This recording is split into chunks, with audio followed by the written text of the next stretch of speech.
Welcome to Kanaka TV. Jubilee Hills నియోజకవర్గం Vengal Rao Nagar division మధురానగర్లోని కాలనీవాసులతో సమావేశం ఏర్పాటు చేసిన జూబ్లీహిల్స్ బీఆర్ఎస్ అభ్యర్థి సునీత. ఈ సమావేశంలో ఎర్రవల్లి దయాకర్, మాజీ మినిస్టర్ పాలకుర్తి మల్లారెడ్డి, మాజీ minister Korutla MLA doctor Sanjay, తాత మధు, ఖమ్మం ఎమ్మెల్సీ, స్థానిక కార్పొరేషన్, స్థానిక కాలనీవాసులు, రేటర్ దేదిప్యారావు, కాలనీవాసులు పాల్గొన్నారు. ఒకటే మాట ఇది మంచి అవకాశం. మీ రెస్పాన్సిబిలిటీ, మీ కుటుంబ సభ్యురాలు, మీ బిడ్డ లాంటి సునీతమ్మ, ప్రతి ఒక్కరికి మీకు రెస్పాన్సిబిలిటీ. మనోరన్న మంచిగా టిఫిన్ పెట్టినందుకు ధన్యవాదాలు. మీరు ప్రతి ఒక్కరు కూడా డబ్బు ఖర్చు పెట్టి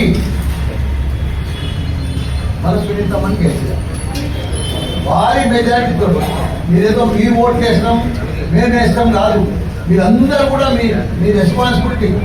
గోపీనాథ్ గారి ఆత్మశాంతి కావాలంటే మీరందరూ కలిసి కట్టుగా భారీ మెజారిటీ తోటి ఇక్కడ మీరందరూ కూడా ఒక్కొక్కరు 100 ఓట్లు వేయాలి.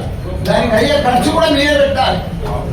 పెట్టి చేసి మీ ఇంట్లో పని చేసిన వాళ్ళు కానీ, మీ పక్కోళ్ళు కానీ, మీ ఇంటి పక్కకున్నోళ్ళు కానీ, మీ పరిచయస్తులు కానీ, మీ ఫ్రెండ్స్ కానీ ఎంతమంది ఉన్నారో ఈ 10 రోజులు మీరు పని చేసి అందరితో ఫోన్లు చేసి భారీ మెజారిటీ తోటి గెలిపియాలి. జూబ్లీహిల్స్ సీటు మనందరికీ కూడా రెస్పాన్సిబిలిటీ అన్ని కూడా మీరు గెలిపిస్తారు, మీరు చేస్తారు. మీరు పట్టుబడితే మన ఆంధ్రప్రదేశ్లో అదే మాదిరిగా ఈ సీటు మీరు అందరు గెలిపారని కూడా మనం చేస్తున్నారు. టీఆర్ఎస్ పార్టీ ప్రచారం అంతా కూడా ఊపందుకుంది. కాంగ్రెస్ పార్టీకి అందరంత దూరంలో మా ప్రచారం సాగుతుంది. గత 15 రోజుల నుంచి ప్రతి గడపని, జూబ్లీహిల్స్ నియోజకవర్గంలో ప్రతి గడపని 2 సార్లు చుట్టుముట్టేసాము. మరి రాబోయే 9 రోజులలో ఇంకో 4 సార్లు ప్రతి గడపకి వెళ్తాము.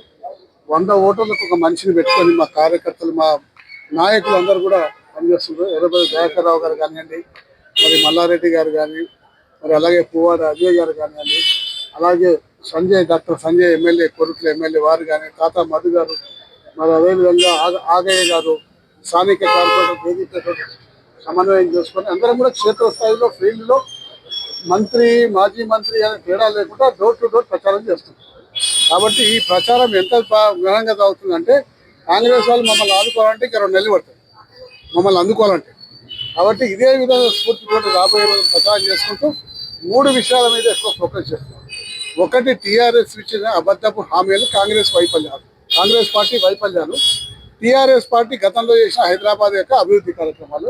3వది, స్థానిక అభ్యర్థి యొక్క గత చరిత్ర. అంటే వాళ్ళకున్న నేపథ్యం కానివ్వండి, ఎందుకంటే అందరూ కూడా భయభ్రాంతులు చేసి ఈ ప్రాంతంలో మేము ముందుకు పోతామని చెప్పుకునే అలవాటు వాళ్ళకు ఉన్నది. కాబట్టి ఈ 3 విషయాల మీద ప్రజలకు మేమంతా కూడా చైతన్యపరుస్తున్నాం. ఇప్పుడే పరిస్థితి ఈ విధంగా ఉంది. రేపు అభ్యర్థి కలిస్తే ఎవరిని కూడా ఇక్కడ వ్యాపారాలు చేసుకుని, ఎవరు కూడా ఇక్కడ మనుగడ సాగించలేం. కాబట్టి సౌమ్యురాలు, గతంలో మీకు సేవలు అందించిన గోపీనాథ్ గారి సతీమణిని ఓటేసి గెలిపిస్తే ఇక్కడ సుపరిపాలన ఏర్పడుతుంది, రాబోయే రోజుల్లో అభివృద్ధి జరుగుతుందని చెప్పేసి ఈ సందర్భంగా మనం చూస్తున్నాం. అదే ఇంతమంది బ్యాడ్ క్యారెక్టర్స్ ఒక దగ్గర చేసిన ఘనత మన అభ్యర్థిదండి. అందరూ చెప్పండి కూడా. ఇంతమంది అభ్యర్థులని, రౌడీ క్యారెక్టర్ని ఒక దగ్గర చేసిన ఘనత మన కాంగ్రెస్ అభ్యర్థి. కాబట్టి వాళ్ళని చూస్తే నేను ఒక్కసారి ఆశ్చర్యపోయినా. ఒక కర్మమ్మ దగ్గర నీకు ఉంటుంది, ఒకరికి చెవిపోకుంటుంది, వాళ్ళంతా పచ్చబట్లు. ఇటువంటి క్యారెక్టర్లు ఎక్కడ చూడలేదు. ఒకరి పెద్ద చెడ ఉంటుంది, నువ్వు ఎందుకెళ్ళి చూస్తే ఆడావడా, ముందరికెళ్ళి చూస్తే ఒక పెద్ద గడ్డ ఉంటుంది. మా ఎల్బీ నగర్ కాన్స్టిట్యూన్సీలో 2 బ్యాడ్ క్యారెక్టర్లను ఒకనాడు కనిపిస్తుంది. అదే వీళ్ళెందుకు ఇక్కడికి వచ్చిందా?